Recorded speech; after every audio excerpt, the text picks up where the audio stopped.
할렐루야, 주님을 찬양합니다. 오늘 주시는 하나님의 말씀 창세기 42장 1절로 17절 말씀입니다. 오늘 이 말씀은 이제 요셉이 자기 형들을 이제 만나는 장면이 나오고 있죠. 자, 국미 총리가 돼서 이제 7년 풍년이 지나고 또 이제 흉년이 닥치게 됐는데, 애국뿐만 아니라 그 주변에 있는 다른 나라들까지 흉년이 기근이 들게 되었어요. 자, 그래서 그 이집트 북쪽에 있는 이 가나안 땅, 팔레스틴에 살고 있는 야곱이 그 아들들에게 이제 내려가서 곡식을 구해오도록 이야기하는 장면이 이제 시작되고 있습니다. 자, 야곱이 또 이르되 내가 들은즉 저 애굽에 곡식이 있다 하니 너희는 그리로 가서 거기서 우리를 위하여 사오라. 그러면 우리가 살고 죽지 아니하리라. 죽고 사는 문제가 지금 이 먹는 데 달려있기 때문에 얼마나 먹을 것이 없으면 그걸 먹지 않으면 죽는다, 이런 표현을 쓰고 있겠어요. 그래서 그의 10아들을 지금 곡식을 사기 위해서 애굽으로 그 아버지가 보냅니다. 자, 그런데 4절에 보면 그의 이제 아들 중에서 막내 베냐민은 보내지 않고 형들만 이제 보냈어요. 자, 왜 베냐민을 보내지 않았냐면 이제 베냐민은 요셉의 동생이잖아요. 그러니까 이게 같은 어머니의 태생인데 이 자식마저 이제 사고가 나면 안 되기 때문에 막내를 자기가 이제 보내지 않았다. 그의 생각에 재난이 그에게 미칠까 두려워함이라, 이렇게 표현하고 있어요.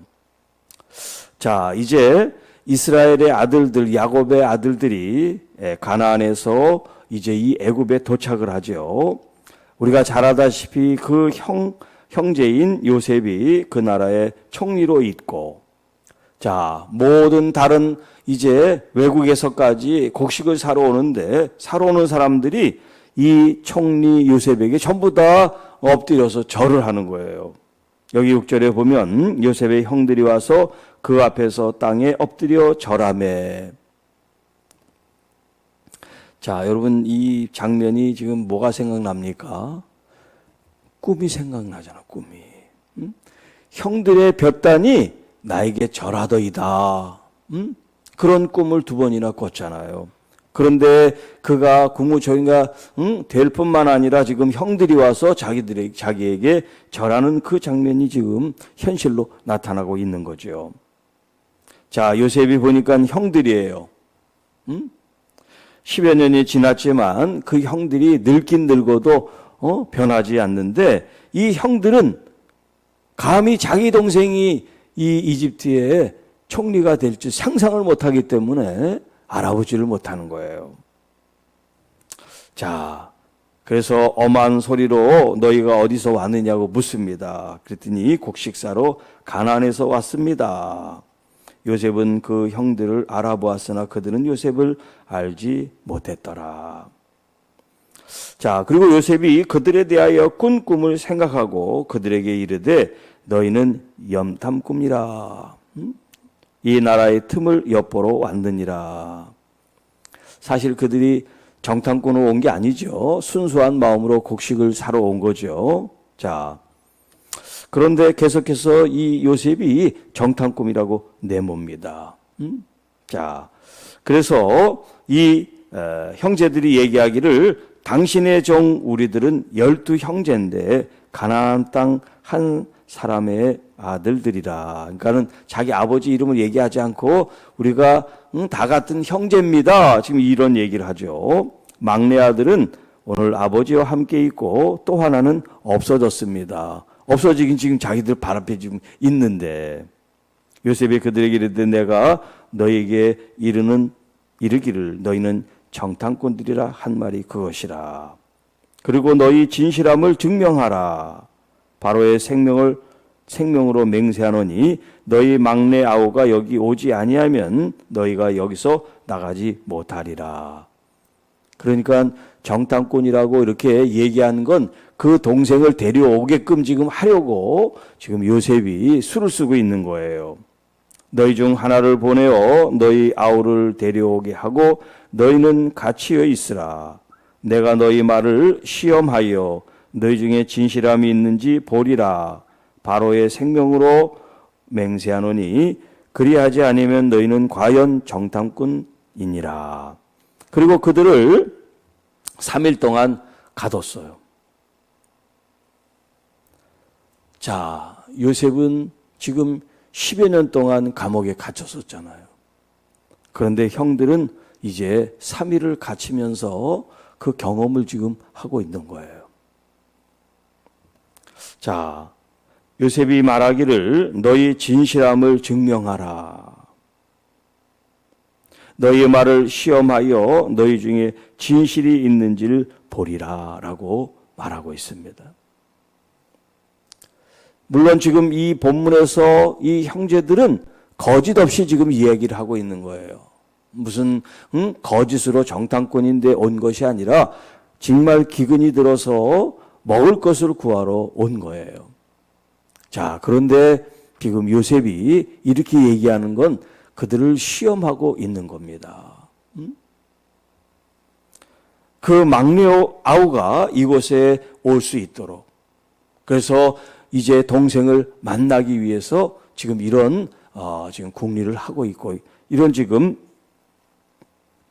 정탐꾼이라고는 이 얘기를 지금 하고 있어요. 자, 이 형들은 감히 생각을 못했겠죠. 처음에는 죽이려고 계획을 했고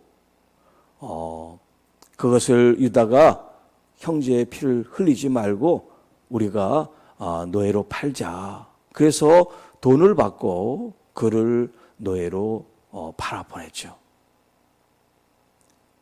자, 어디로 팔려갔는지조차 알지 못한 상태에서 지금 10여 년이 지난 이후에 동생을 만났지만 동생을 지금 알아보지를 못하고 있습니다. 감히 상상을 못한 거지요.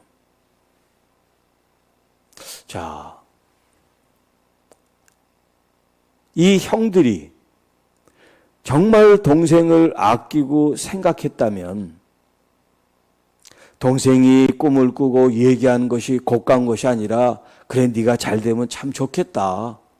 그런 선한 마음을 가졌으면 참 좋으련만 그러지를 못했어요. 아버지는 하나지만 어머니가 넷이란 말이에요. 서로 다 다르단 말이에요, 어머니가. 그러다 보니까 이것이 서로 경쟁이 되고 서로 우위를 차지하려고 하는 그런 암투가 벌어지고, 그러니까 시기와 질투가 있고 모략과 모사가 있어서 서로를 해치는 그런 가족이지만 가족 안에 불화가 계속 있었던 거죠. 그 속에서 하나님은 요셉을 그들의 손에 의해서 팔아넘겼지만 그것은 나중에 얘기합니다만 하나님의 구속사적인 섭리로 요셉을 먼저 이곳에 보내신 거예요. 그래서 요셉으로 하여금 그 가족들을 구원할 수 있도록 하나님이 미리 이 요셉을 훈련을 시키시고 연단을 시키시고 그 어려움 속에 이제 하나님께서 그를 붙들어 사용하고 있는 장면이 나오는 겁니다. 자, 이 형들이 지금 자기들은 정탐꾼이 아님에도 불구하고 이 총리에 의해서 그런 어떤 누명을 지금 쓰게 됐어요. 그거로 말미암아 감옥에 갇히게 됐어요. 억울하죠? 답답하죠? 믿어주지 않잖아요. 동생이 와야 된다니, 동생이 또 가서 오게 하는 일이 쉬운 일이 아니란 말이에요. 아버지가 그 아들을 아끼는데 그 아들을 쉽게 보내겠냐고요. 이곳에서 이 형들은 자신들의 과거를 돌아보지 않았을까.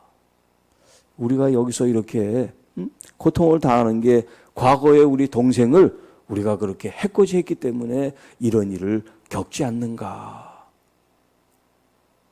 여러분, 사필 규정이라고 우리가 한 행동에 대해서 언젠가 대가를 치르게 된다는 거죠.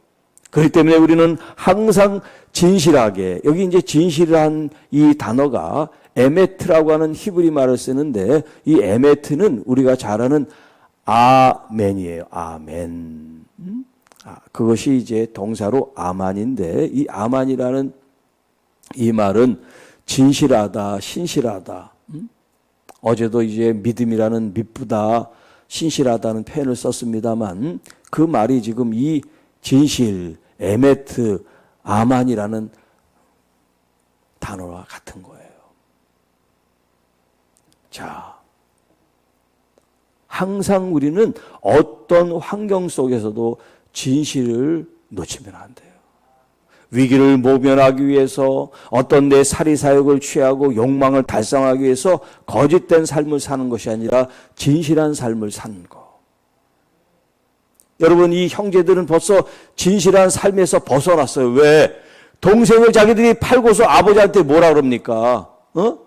동생이 마치 짐승에 찢겨 죽은 것처럼 그렇게 위장을 했잖아요. 그런데 사실 그렇게 위장한 건 그 아버지 야곱이 그렇게 했거든. 자기 형인 것처럼 짐승의 그 옷을, 자기 매끈거리는 이 것을 아버지를 속이기 위해서 갈아입었잖아요. 짐승의 옷으로, 형처럼.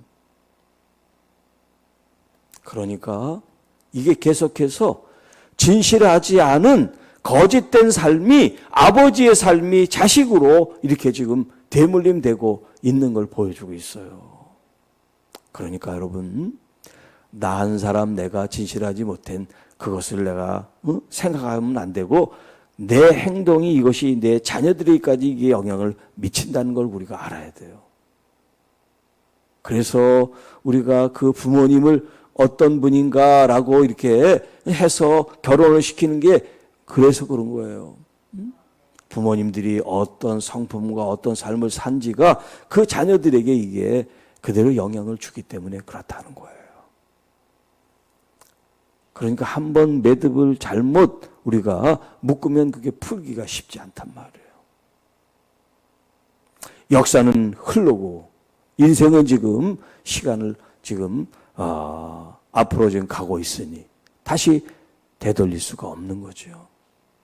그러니까 우리는 이 순간부터라도 다시 새로운 마음으로 하나님 앞에 회개하고 또 바른 마음을 갖고 진실한 삶을 살아가는 것. 그것이 믿음 안에 우리가 해야 될 일이라는 걸 가르쳐주고 있어요.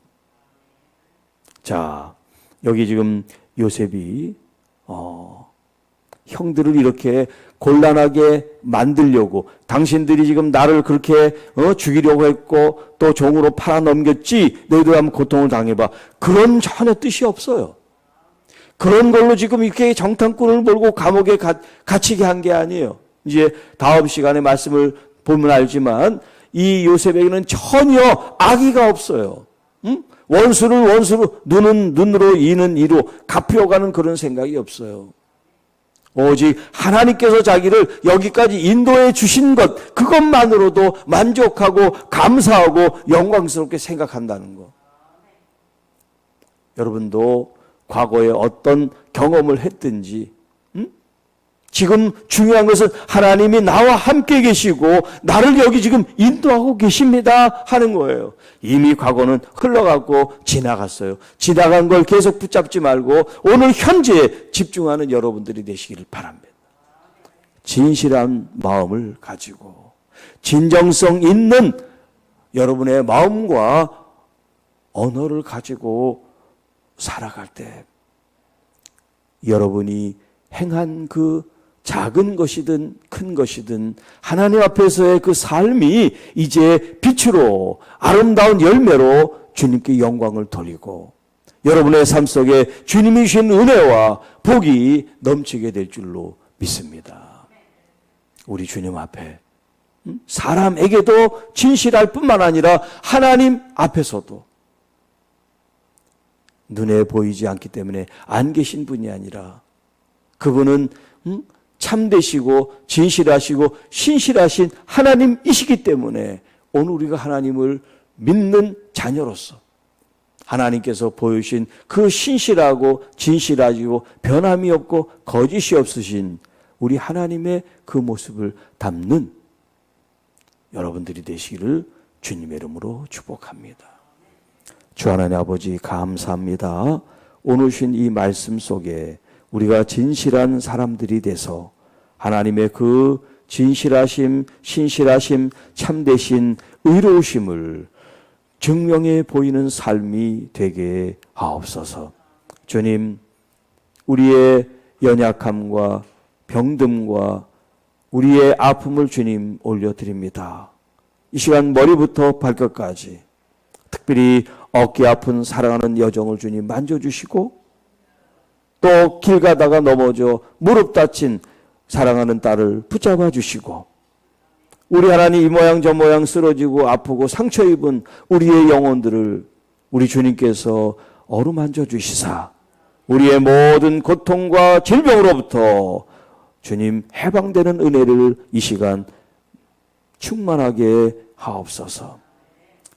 주님, 우리 권사님들, 우리 장로님들, 우리 집사님들 오늘 이 예배로 영광을 돌리는 모든 주의 종들을 축복합니다. 하나님, 날마다 하나님 말씀 앞에 새로워지기를 원하옵고 또 그 말씀으로 주님 무장하여 악한 원수 마귀를 주님 승리케 하는 우리 모두가 되게 하옵소서. 우리 구주 예수님의 이름으로 간절히 축복하며 기도하옵나이다.